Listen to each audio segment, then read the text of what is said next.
जय हिंद साथियों।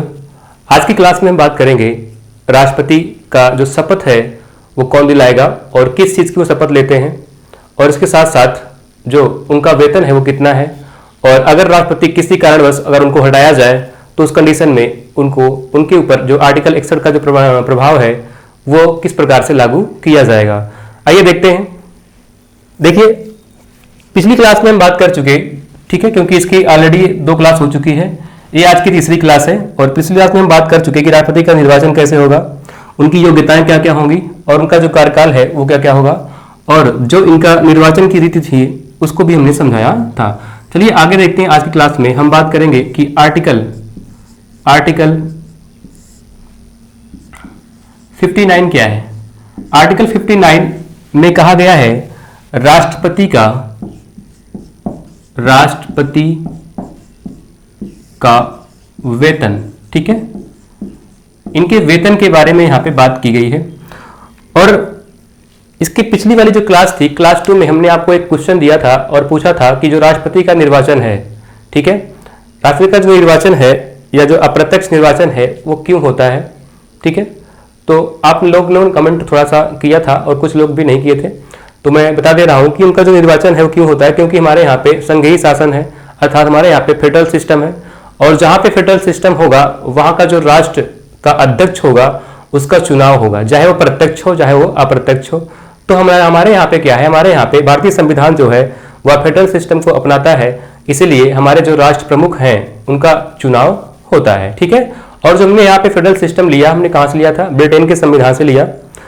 तो ये आपका क्वेश्चन का वो आंसर हो जाएगा, ठीक है। आइए देखते हैं इसमें कि जो राष्ट्रपति का वेतन है ये कहां से मिलेगा उनको। तो राष्ट्रपति का जो वेतन है ये मिलता है भारत की संचित निधि से। कहां से मिलेगा? भारत की जो संचित निधि है वहां से राष्ट्रपति का वेतन मिलता है।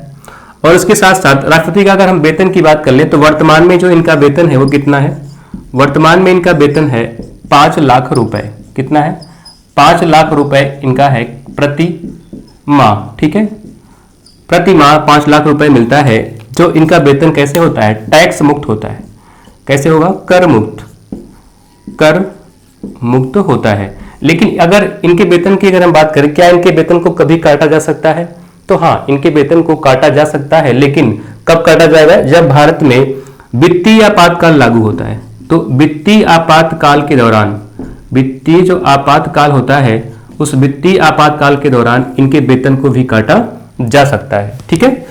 अब इनको रहने के लिए एक आवास मिलता है जिसे हम बोलते हैं राष्ट्रपति भवन।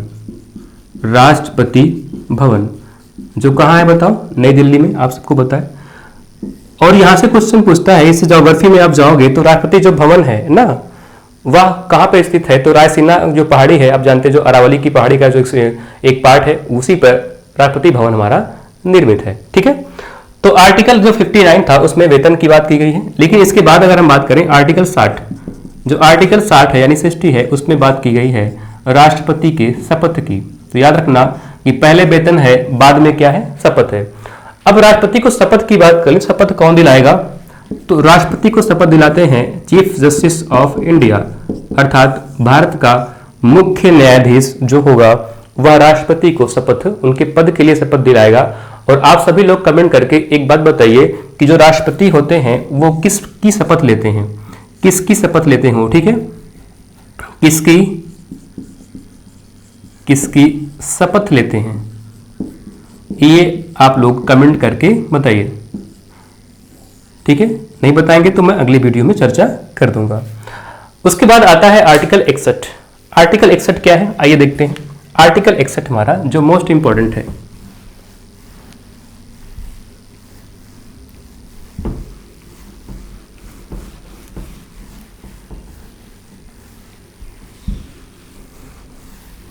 देखिए आर्टिकल 61 क्या है।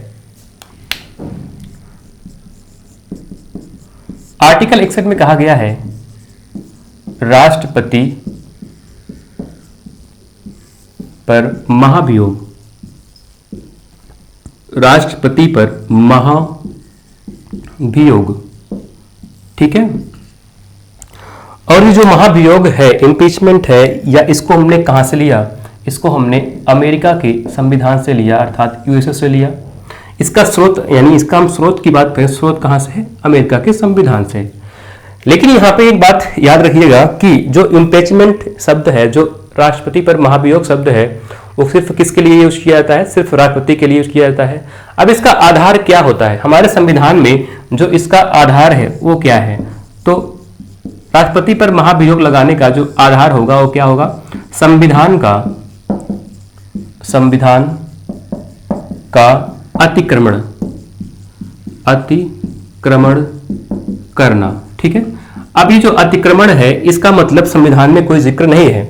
संविधान में इसके बारे में नहीं लिखा हुआ है कि अतिक्रमण कैसे राष्ट्रपति करेगा, किस प्रकार से करेगा, तो उस पर महाभियोग प्रक्रिया लाया जाएगा। तो यहां पे सिर्फ इतना लिखा हुआ है हमारे संविधान में कि अगर किसी भी राष्ट्रपति पर महाभियोग लगाना होगा तो उसका जो आधार होगा क्या होगा? संविधान का अतिक्रमण।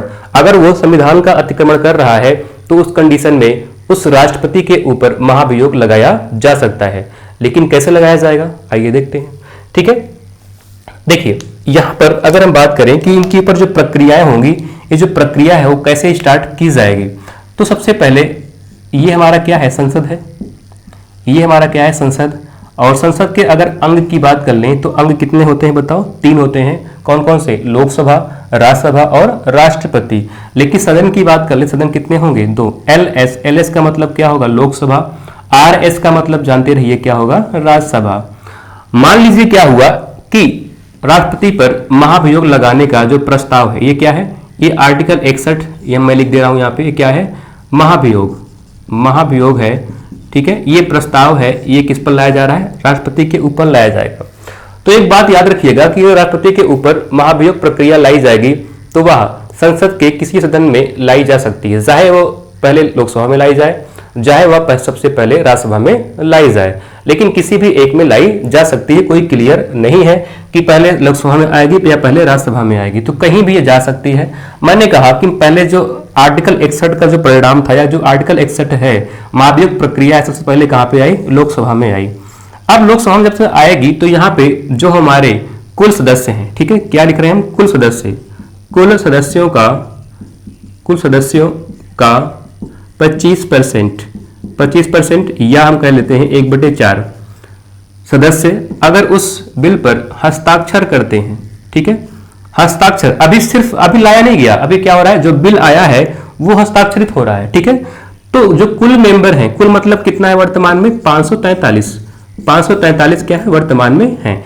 तो कुल सदस्यों का 25% या इसी को हम कह देते हैं 1/4 अगर हस्ताक्षर करें कि हाँ इनके ऊपर महाभियोग प्रक्रिया चलाई जाए, तो उस कंडीशन में फिर यहां पे क्या होगा? यहां पे वोटिंग स्टार्ट होगी। यानी जो 25% लोग वोटिंग कर देंगे, 25% लोग उस बिल पर हस्ताक्षर कर देंगे, तो सबसे पहला जो कार्य होगा वो क्या होगा? वो राष्ट्रपति को इसकी सूचना दे दी जाएगी कि आपके ऊपर लोकसभा में आपको हटाने का या आपके ऊपर महाभियोग प्रक्रिया शुरू की जा रही है।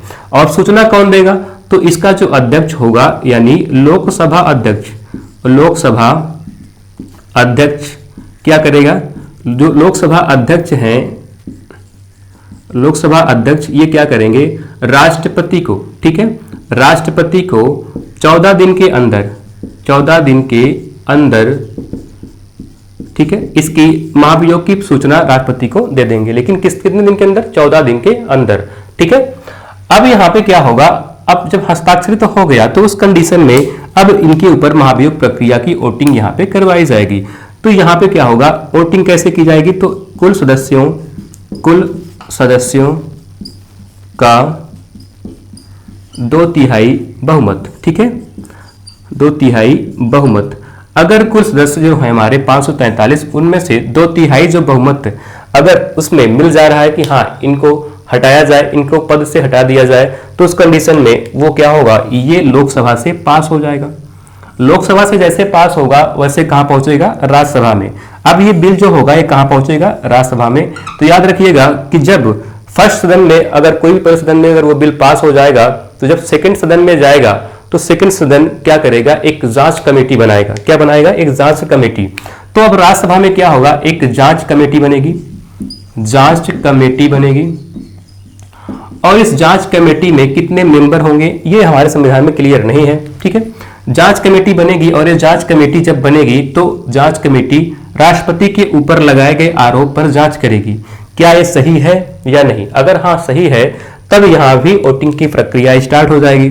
और राज्यसभा में भी क्या होगा, कितनी वोटिंग होगी, तो कुल सदस्य क्या लिख रहे हैं हम, याद रखना, कुल सदस्यों का 2/3 बहुमत से जब ये बिल पास हो जाएगा तो याद रखिएगा कि पास होने की तारीख से राष्ट्रपति पद मुक्त हो जाएंगे। तो ये है हमारा इम्पीचमेंट अर्थात महाभियोग। एक बार फिर से आप समझिए, अगर ये जो हमारा महाभियोग बिल होगा सबसे पहले अगर लोकसभा में आया तो पहले यहाँ पे जितने भी मेंबर हैं कुल सदस्यों का 25% या 1/4 का उस बिल पर हस्ताक्षर होगा। अगर हस्ताक्षर हो जाएगा, पूरा हो जाएगा, तो उस कंडीशन में जो लोकसभा अध्यक्ष होंगे वह 14 दिन के अंदर राष्ट्रपति को सूचना देंगे कि आपके ऊपर महाभियोग प्रक्रिया लाई जा रही है। फिर यहाँ पे वोटिंग शुरू होगी और वोटिंग जब शुरू होगी तो कुल सदस्यों का 2/3 बहुमत जब उस पर मिलेगा तो उस कंडीशन में वह लोकसभा में पास हो जाएगा। पास होने के बाद फिर कहाँ जाएगा, राज्यसभा में। राज्यसभा में एक जांच कमेटी बनेगी। जांच कमेटी बनेगी तो जांच कमेटी जांच करेगी कि जो राष्ट्रपति के ऊपर लगाया गया जो आरोप है वो क्या सही है या नहीं है। अगर सही है तो उस कंडीशन में यहां भी वोटिंग प्रक्रिया स्टार्ट होगी और यहां भी टोटल सदस्यों का अर्थात कुल मेंबर का 2/3 बहुमत यहां भी जब वोट मिल जाएगा तो पास होने की तारीख से राष्ट्रपति पद मुक्त हो जाएंगे। ठीक है, अब यही प्रक्रिया अगर उल्टा हो, उल्टा का मतलब क्या होगा, या ये बिल लोकसभा में ना आकर कहाँ आए, राज्यसभा में आ जाए। अगर ये बिल यहाँ पे नहीं आया, लोकसभा में नहीं आया, कहाँ गया, राज्यसभा में, तो यहाँ भी क्या होगा, यहाँ भी पहले क्या होगा, जो प्रक्रिया यहाँ पहले हुई है वो प्रक्रिया यहाँ पे होगी। फिर उसके बाद जब यहाँ पास होगा तो फिर जब यहाँ पे आएगा तो लोकसभा में क्या होगा, जांच कमेटी बनेगी। यानी अगर उल्टा करोगे तो प्रोसेस भी क्या हो जाएगा, उल्टा हो जाएगा। ठीक है, अब देखिए यहां से क्वेश्चन पूछता है कि जो राष्ट्रपति का महाभियोग है क्या वो अर्ध न्यायिक प्रक्रिया है। तो हाँ, याद रखिएगा कि जो राष्ट्रपति पर जो महाभियोग प्रक्रिया है यह एक अर्ध न्यायिक प्रक्रिया है। क्यों है बताते हैं अभी। ये क्या है, ये एक अर्ध न्यायिक प्रक्रिया है। अर्ध न्यायिक प्रक्रिया क्यों है, क्योंकि जब किसी भी एक सदन में पास होकर दूसरे सदन में वो बिल जाता है तो उस कंडीशन में दूसरे सदन को ये पावर होती है कि वह वहां पे एक जांच कमेटी बनाए, और जो जांच कमेटी बनती है उसको हम डिस्ट्रिक्ट कोर्ट जैसी पावर भी देते हैं। ठीक है, इसीलिए हम क्या कहते हैं कि जो महाभियोग प्रक्रिया राष्ट्रपति की है उसे वह एक अर्ध न्यायिक प्रक्रिया भी है। ठीक है, आपको इम्पीचमेंट जो अच्छी तरीके से अर्थात महाभियोग अच्छी तरीके से आपको समझ में आ गया होगा। आइए आगे देखते हैं अगला आर्टिकल 62 क्या है। आर्टिकल 62 हमारा क्या है। ठीक है, सभी लोग को समझ में आ गया होगा, नहीं कुछ प्रॉब्लम है तो आप कमेंट जरूर करिएगा। आइए देखते हैं अगला आर्टिकल 62। आर्टिकल 62 हमारा क्या है। ठीक है,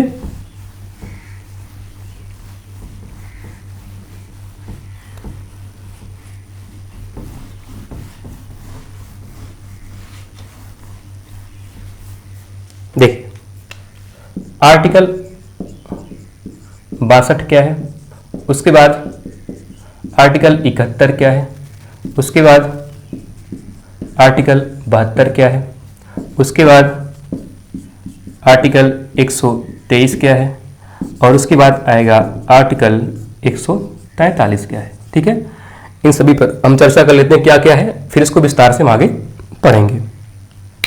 आर्टिकल 62 कहता है कि राष्ट्रपति का चुनाव 5 वर्ष के अंदर हो जाना चाहिए। ठीक है, यानी जब राष्ट्रपति का पद खाली या कह सकते हैं कि पद खाली हो रहा है तो 5 वर्ष के अंदर हो जाना चाहिए, और 5 वर्ष के अंदर कब, 6 माह के अंदर। ठीक है, यानी 6 माह के अंदर हो जाना चाहिए, उनका पद खाली ना रहे। ये कहा गया है आर्टिकल 62 में। आर्टिकल 71 कहता है कि राष्ट्रपति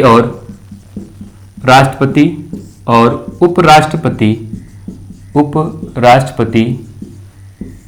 के निर्वाचन संबंधी विवाद पर अंतिम अंतिम निर्णय कौन देगा? सुप्रीम कोर्ट देगा, सुप्रीम कोर्ट देगा। 72 में आप जानते हैं 72 में क्या है? क्षमादान। किसका? राष्ट्रपति का क्षमादान।